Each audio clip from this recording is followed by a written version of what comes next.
Hello, Yoo Bi Con, and welcome to A History of the Video Game Console Wars, presented by the Foundation for the Eradication of Gen 5 Pokemon. I'm Max, and I'm here to talk to you about video games. So, before we start, you can click that, you can scan that QR code, and it will take you to our various social medias. So if you would like to follow us on Discord, Twitter, or YouTube, you can use that QR code. And with that, we will begin. Now, video games as a home medium started with the first generation of consoles. This time was very archaic compared to what you're used to now, where you just plug it into your TV, download your latest 80 gigabyte game, and then play it in HD. No, that you couldn't do that in 1972 when the first consoles started coming out. Back then, the games were built into the consoles. So if you wanted to play a brand new game, you couldn't just buy like Call of Duty 87 for the Pong. You would have to go and get Pong 3 now with Call of Duty 87. Except you couldn't play Call of Duty 87. Basically, every game was an iteration of Pong. It was just a series of Pong clones. At this time, the consoles also often ran on batteries. Now, I would like to think that that's because there was some poor soul with a generator out in the woods, and they only had one outlet, so they were able to power their TV, but they just couldn't play Pong, so they had to use their battery-powered Pong to allow them to play it in the woods. But more realistically, it's probably because back in the 70s, TVs were huge, and most people had really large entertainment consoles around their televisions, making it very hard to get behind them. So if something like Pong was battery powered, they wouldn't have to go and dig out to get the outlets. And also, it'd be much easier to just put away or hide because there are less cords. Controllers were often built into the console. This is the whole Pong console. Those are controllers, but they do not detach. So if you want to play two-player, you and your sister are going to have to get really snug together. And that was really the only way you could play. These games weren't great by yourself. Often they could display 3 lines and a dot, and that's not a lot to have fun with. The consoles were also often in black and white. So those 3 lines and a dot, they were all white on just a black screen. There was not a lot going on back then. The first console out of the gate was not Pong, it was actually the Magnavox Odyssey. This was developed by Ralph H. Baer. He also invented Simon, a memory game that, your parents played at this point. Now, previously, I did say that games were built into the consoles and they didn't use cartridges. And back then, about 30 seconds ago, I did lie to you. Because the Magnavox Odyssey actually does use cartridges, but instead of that being, a brand new game that you buy and put in the Odyssey, the cartridges actually flipped switches inside of the system to configure the settings to allow you to play the game. So it's not like you put in Ski, and Ski is downloaded on that cartridge and it's inputted into the console. It's you put in Ski, and it flips the specific switches that let the console play Ski. The reason they did that was because, let's be honest, it's a lot easier than asking your boomer parents.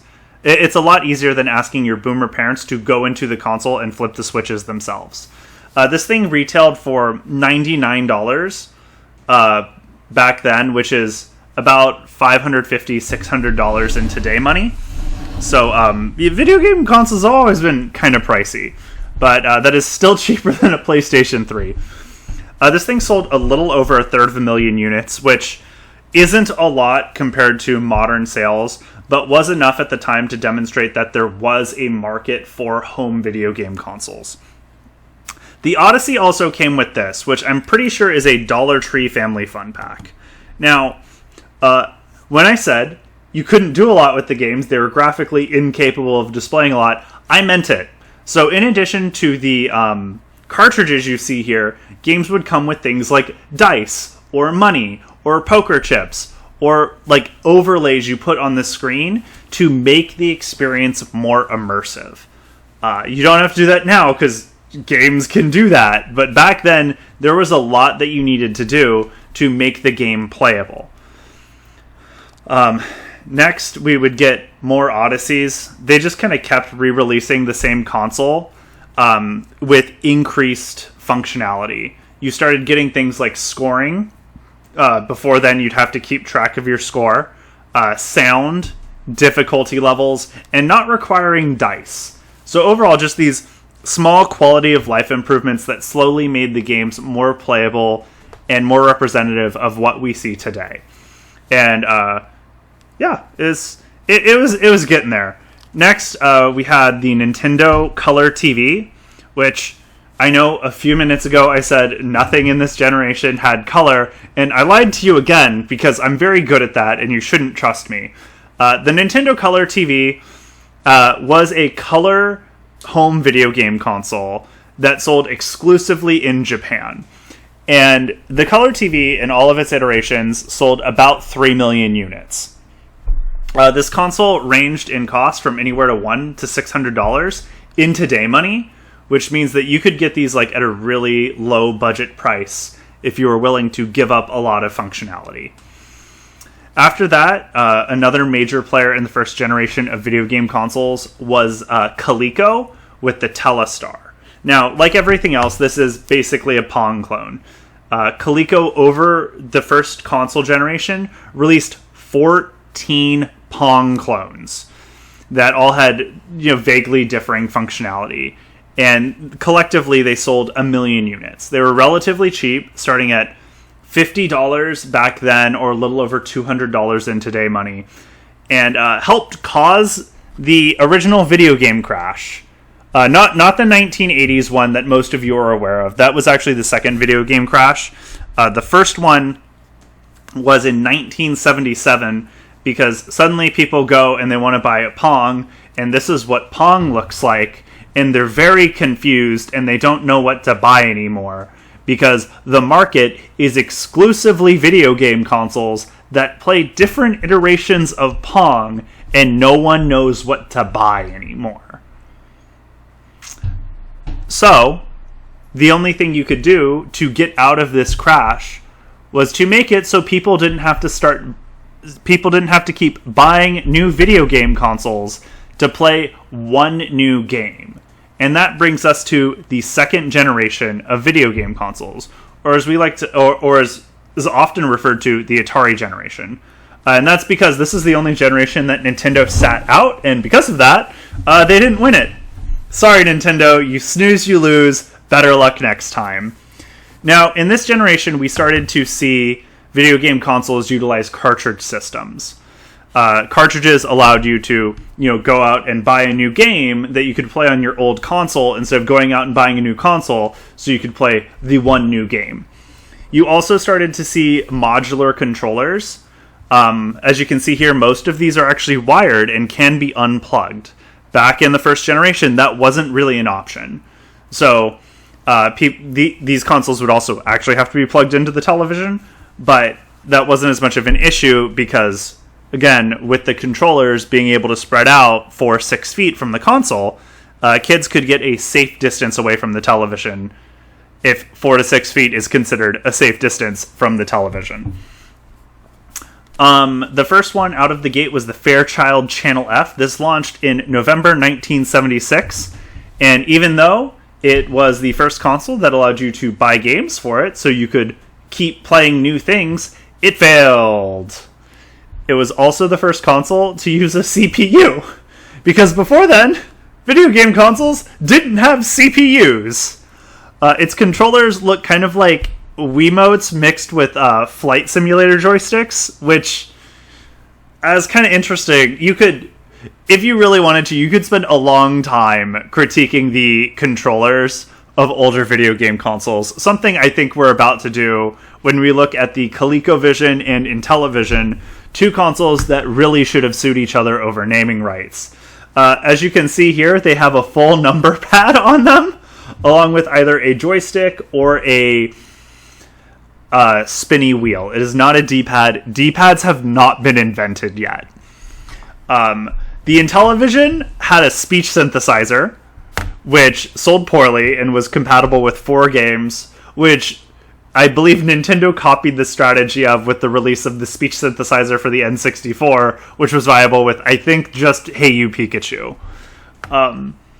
But, you know, the IntelliVoice speech synthesizer's one flaw. I think ColecoVision made an even worse play, which was that the ColecoVision could play Atari games. That's right, you could buy this cool add-on to let you play Atari 2600 games on the ColecoVision.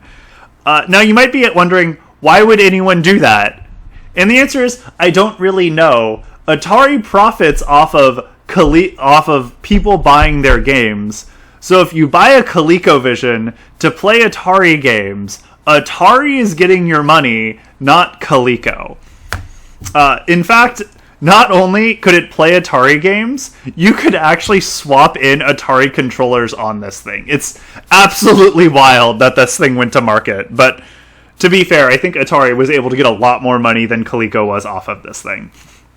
Next, we have the Odyssey Squared.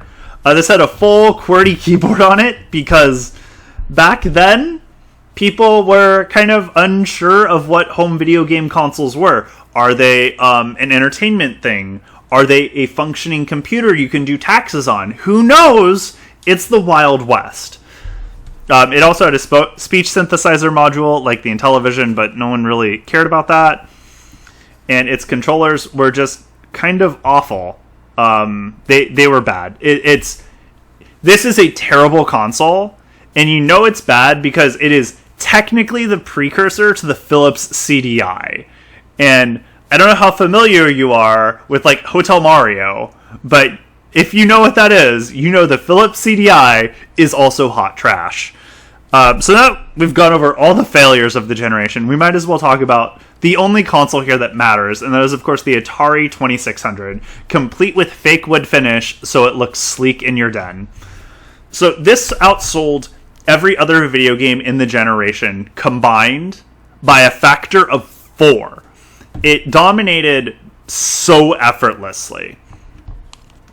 It was ahead of its time. This thing was actually forward compatible with Sega's Genesis controllers, a console that will not come out for another 10 years. It was also the first console to actually get genre games. So, I mean, you could argue that something like Ski or Pong, like, they're games, but, like, the genre's not really there yet. But with this, you got Pitfall, which was kind of the first action-adventure platformer. And you got Adventure, which was not the first action-adventure platformer, but was actually probably one of the first RPG games that came out. This was also when third-party developers started making their own games. Up until this point, if a company wanted to make a game, they would have to make a console for their game. But now that we had cartridges and consoles like Atari that had really large market share, it became a lot more financially viable to just make games for the Atari instead of making games for your own console. It also had AOL, that's right, Atari Online. You could download games onto your Atari through a phone jack. That's right, you have been able to download games for video game consoles since the 80s.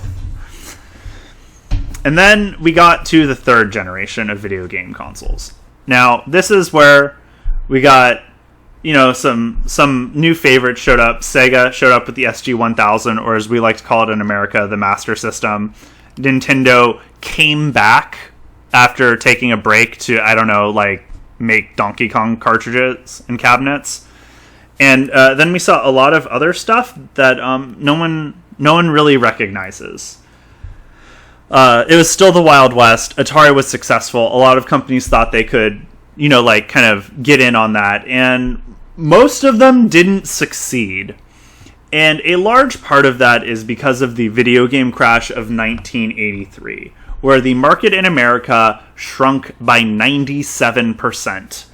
Now, this is because of a few things. Now, while we had the first video game crash due to a plethora of shovelware consoles that people couldn't differentiate, this one was due to shovelware games that were ruining the reputation of good consoles. So you have Atari 2600 sitting there just E.T. for the Atari 2600, widely considered one of the worst games, nigh unplayable.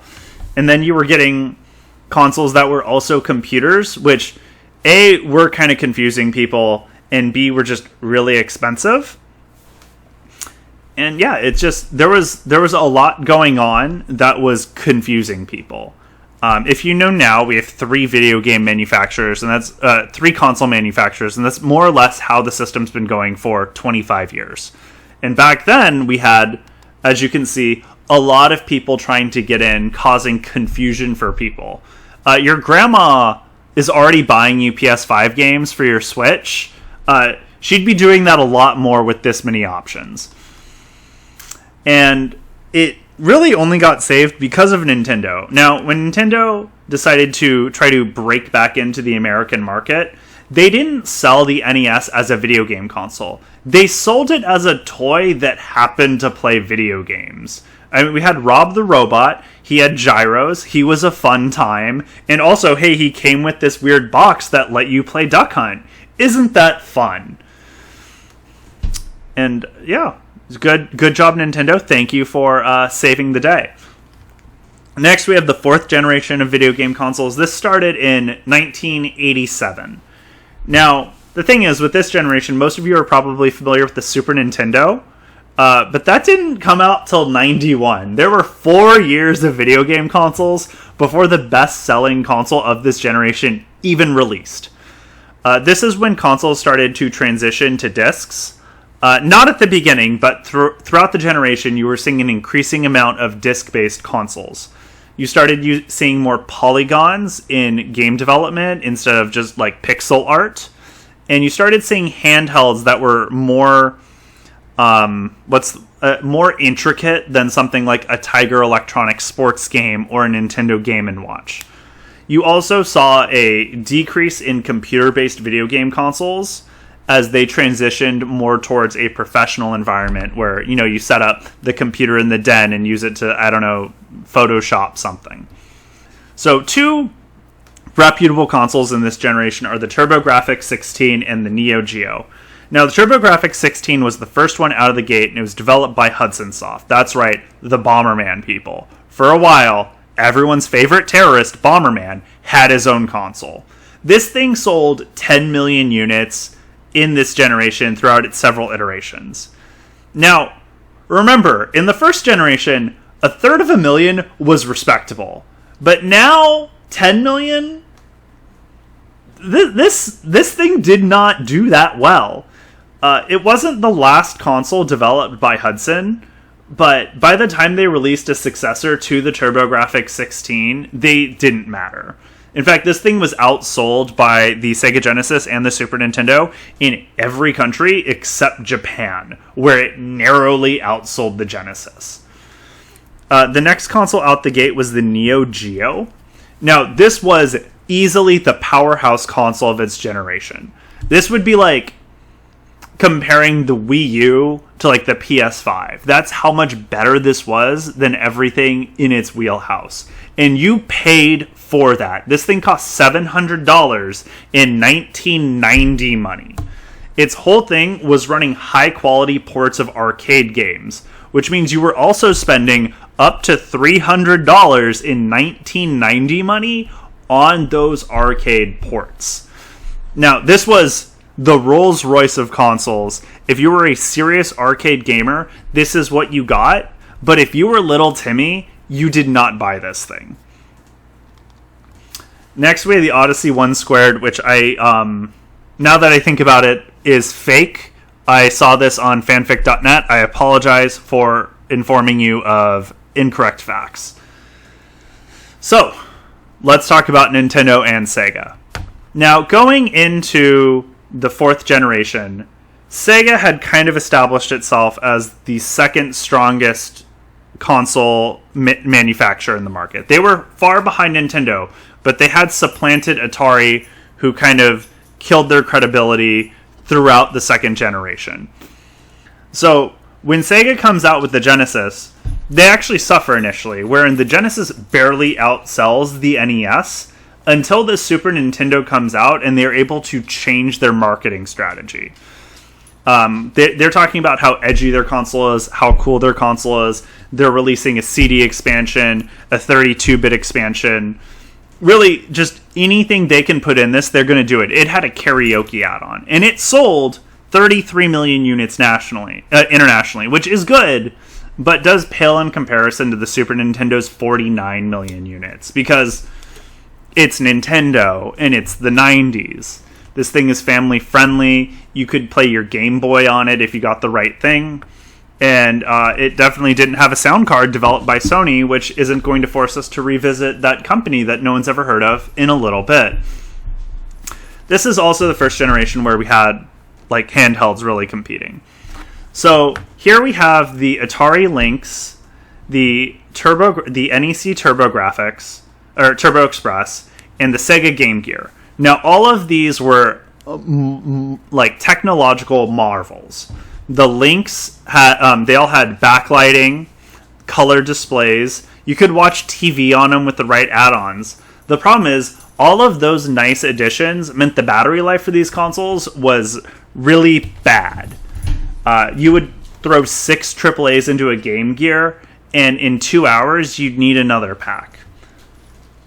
So because of that, the Lynx sold not even 1 million units. The Turbo Express got 1.5 million. The Sega Game Gear got 11. They were outsold 8-1 combined by the Nintendo Game Boy. Because while the Game Boy didn't have a fancy color screen, backlighting, a TV tuner, it had the one thing that mattered, and that was battery life. If you put 4 AA's in this thing, you were good for the road trip to Yosemite and back, no questions asked. It also came with a packed-in game. Tetris, probably the most addictive game ever made. So that's, and it, because of that, it sold 100 million units. It had a good game. It did what it needed to do. And that is probably, and that instinct for Nintendo with handhelds has really kept them alive in later generations when they've kind of fallen on their face with home consoles. So, this brings us to the 5th generation of video game consoles. Nope, the 5th generation of consoles, not Pokemon. Those aren't real. This is when we finally saw a transition to 3D. And this isn't like gimmicky movie 3D or whatever Star Fox on the Super Nintendo was going for. This is like real good Mario 64 3D. At this point, basically everyone has transitioned to optical discs. Nintendo's really the only one sticking with cartridges, and they're suffering for it. Their games are costing $20, $30 more than the competition. They can't store as much memory either, so they're just struggling with developers going forward. Sega, who has been around, is kind of falling on their face, and we're getting some new contenders like Sony. So first, let's talk about some consoles that were there. So we have the 3DO. This was the first console out of the gate. It was actually Time Magazine's product of the year. The problem is it released for $700 in 1993 money. And the reason for that is most manufacturers will develop their own console and sell it at a loss and make up that money in licensing fees for video games. So if you sell like 3 or 4 games, you'll make up the money you spent subsidizing the console, and then any game after that is free money for the developer. The 3DO couldn't do that because the 3DO consoles were manufactured by other companies.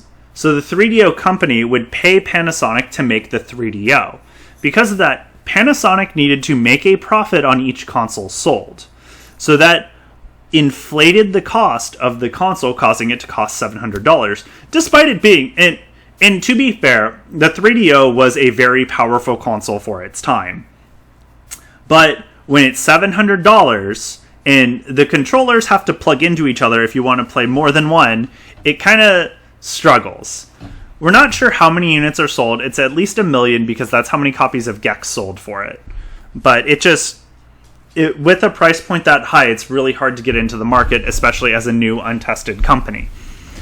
Next, we had the Atari Jaguar, which sold 250,000 units and had a toilet add-on, allowing it to play discs. When this released, it didn't really have any games for it, which the Nintendo did copy with the Wii U, and we know how that went as well. Now, the Jaguar was actually graphically very powerful. It wasn't the 64 bits that it advertised it was, but it still had a lot, and that's because it had 5 CPUs, 2 of which told the other 3 what to do. The problem with that was that one of the CPUs in the Jaguar was very similar, though not identical, to the one in the Super Nintendo and the Genesis. So a lot of companies that made games for the Atari Jaguar were making ports of their Super Nintendo and Genesis games for it. The problem is, because those ports were designed to run on a similar, though not identical CPU, it meant the Jaguar versions weren't that good. So the Jaguar, despite being a pretty good console on its face, was getting a lot of really bad games that ran worse than the same versions of them on less technologically advanced hardware. And Atari was so upset with this, they did actually threaten to sue Sony for price dumping the PlayStation, arguing there's no way it should be that cheap. Next, we'll talk about Sega. I did mention some of Sega's add-ons for their Genesis console earlier, and this is kind of where it didn't work out for them. When the Genesis came out, Sega had a lot of goodwill. But when they're releasing things like a 32-bit add-on for the Genesis, when the next console's already out in Japan, you lose a lot of confidence from the market. So the Saturn comes out, and it's got 2 discrete CPUs. It uses quadrilaterals instead of triangles, and it costs $100 more than the PlayStation. So it's harder to program for, and it costs more than another console that's about equally powerful. Not only that, but the Sega Saturn had a surprise launch, so when it came out, there weren't enough to stock the shelves, causing an artificial scarcity and bad blood between Sega and like KB Toys and other distributors, which stuck around for the remainder of Sega's lifespan as a console manufacturer. So basically, they made a lot of bad decisions. Also, the controller looked like this. I don't really know what they were thinking. The Nintendo 64 is up next. Now, this was the most powerful console of its generation, in part because it came out several years after its competitors. And this is where Nintendo really started to fall flat. Even though they had a really solid first-party lineup with some games that are still considered timeless, like Ocarina of Time, Majora's Mask, Mario Kart 64, Super Mario 64, Super Smash Bros. All of those games are first-party titles. Third-party developers did not want to work with Nintendo due to the cartridge system. They had to pay more money to build the cartridges, and they couldn't store as much space in them. Nintendo lost exclusive developers they had, like Square Enix, to Sony right out the gate. The only good thing about this console, honestly, is the fact that it is still seeing games produced to it produced for it to this day. So now that we've talked about it a lot, we might as well actually talk about the Sony PlayStation, which outsold every other console this generation 2-1. Now, we've gone over a lot of the things that other companies did wrong here. High price points, outsourcing console development, intricate design making it harder to program for, cartridge-based systems. All Sony did was not do any of those things. They released a simple console at a low price point, and they made it easy for developers. And sometimes you don't have to do anything right. You just can't do anything wrong, and that's what Sony did, and it allowed them to jump into the video game console market and immediately dominate it. Next we have the Sega Dreamcast, which I'm not sure if it's in the 5th or the 6th generation, so we'll just talk about it next time. So we're going to talk about the 6th generation of video game consoles. This is right before 2000 hit. This generation technically starts with the release of the Dreamcast, though there's a lot of debate over which generation the Dreamcast technically resides in. I think we'll touch on it real quick because there are no slides for the Dreamcast because who cares? It came out, it sold 10 million units. It was a cheap console that was graphically superior to what it was competing against, but inferior to what was coming up on the horizon. When it came out, people were faced with an option. They could spend $200 to get a Dreamcast now, or wait a year and spend $300 to get a PlayStation 2 that also served as a DVD player. This is when DVDs were new, and a DVD player cost $300. So, a lot of people opted to wait, especially because they didn't have a lot of faith in Sega. So even though the Dreamcast came out and was, for all intents and purposes, a very fine console that didn't do anything wrong, it just didn't have the ability to... Sega just didn't have the ability to compete anymore with other companies. So, with that, let's talk about Gen 6. First off, this is where we started getting a lot of cross-platform titles, because up until this point, a lot of manufacturers were doing a lot of different things with their console design. Now we're seeing more standardization, so it's a lot easier to port a game over to multiple consoles. This is also where America has returned to the market. While we had Magnavox and Atari early on, they really dropped out of the scene by the early 90s. So the Xbox coming in towards 2000 really brought us back into the field in what was otherwise a market that had been long dominated by Japan, and continued to be because it's the Xbox.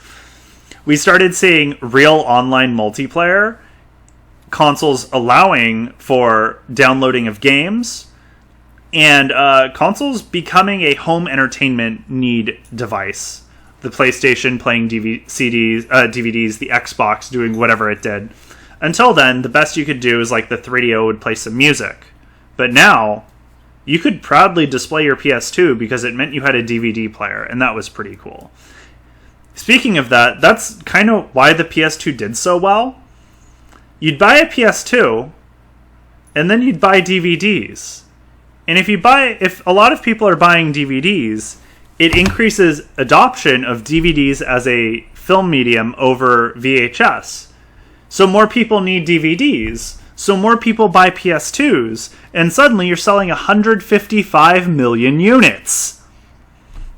That's right, yeah, the PS2 outsold everything almost 3-1. There really wasn't competition here. Nintendo was still trying to do weird, like, proprietary stuff with their mini discs, and the Xbox was new to the scene, and therefore people had less faith in it. So this was really just Sony's generation for the taking. But only in the home console market. In the handheld market, Nintendo was still going strong. The Game Boy Advance came out. It had sold 81 million units. Its closest competitor was the Nokia N-Gage, which was a cell phone that you had to hold like a taco to your face to talk, and would have to remove the battery to replace the game in, and had a 9:16 aspect ratio instead of 16:9 for some reason, making most games very difficult to play. I would know I had an N-Gage. And Sony just, at this point, wasn't competing in the handheld market. That's the 7th generation where they started doing that. So, this is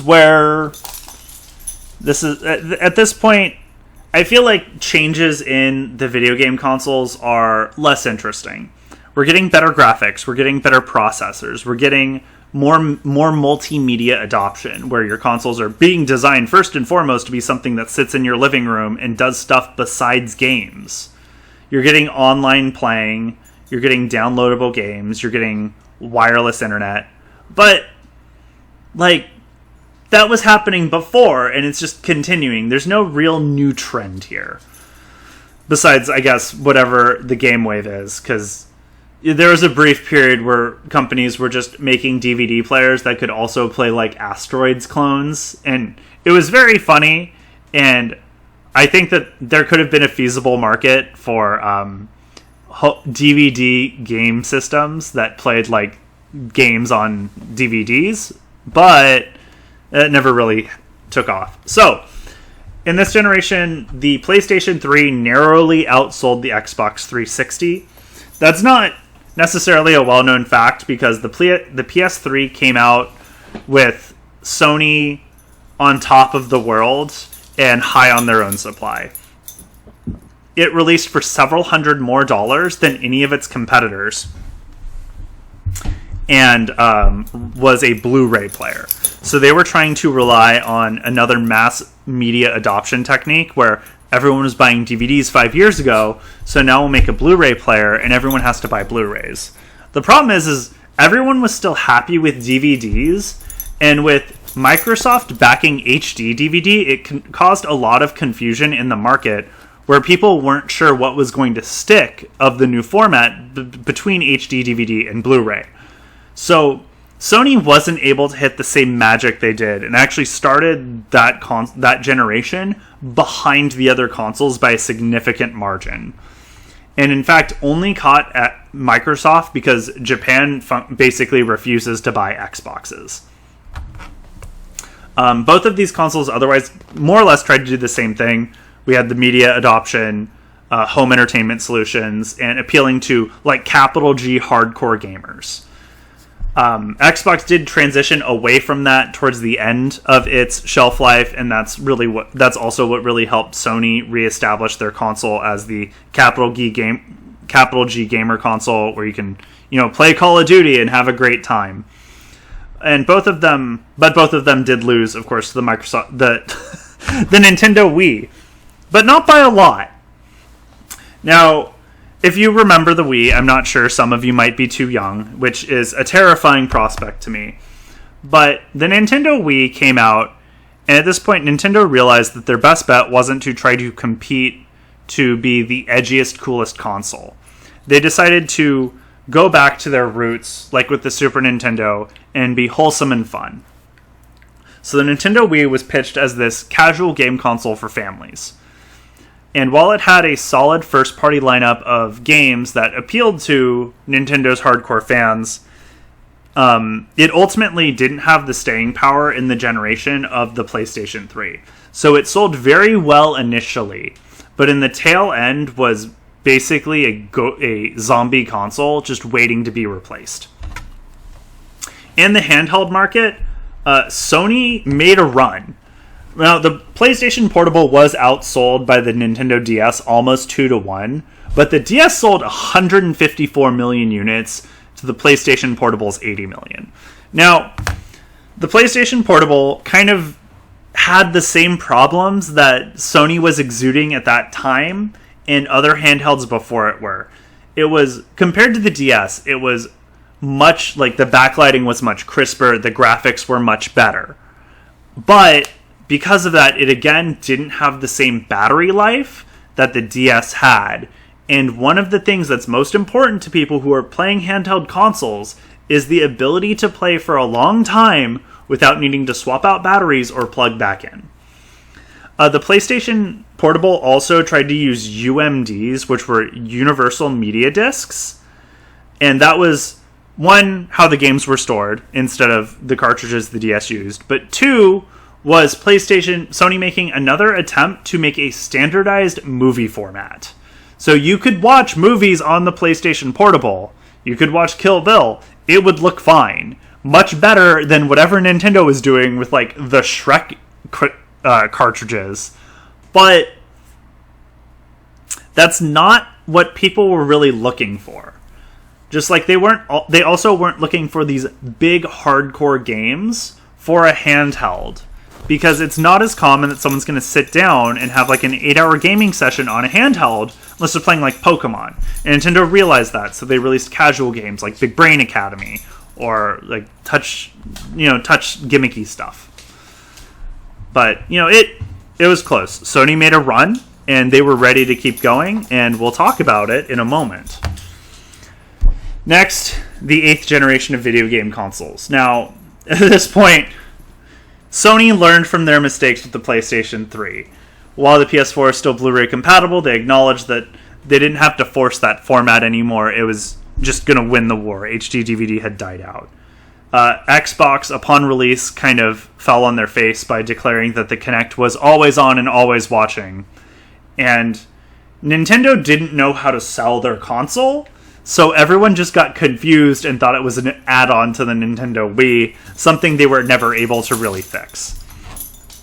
So because of that, Sony just won again. After a brief respite from their victories, Sony is back on top in Gen 8.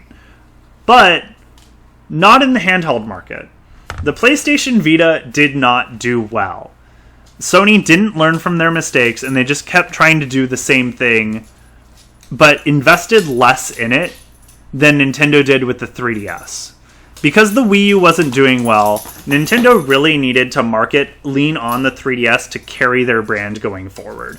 And because of that, they made a lot of good games, a lot of interesting technologies for it, and just ultimately a fine handheld.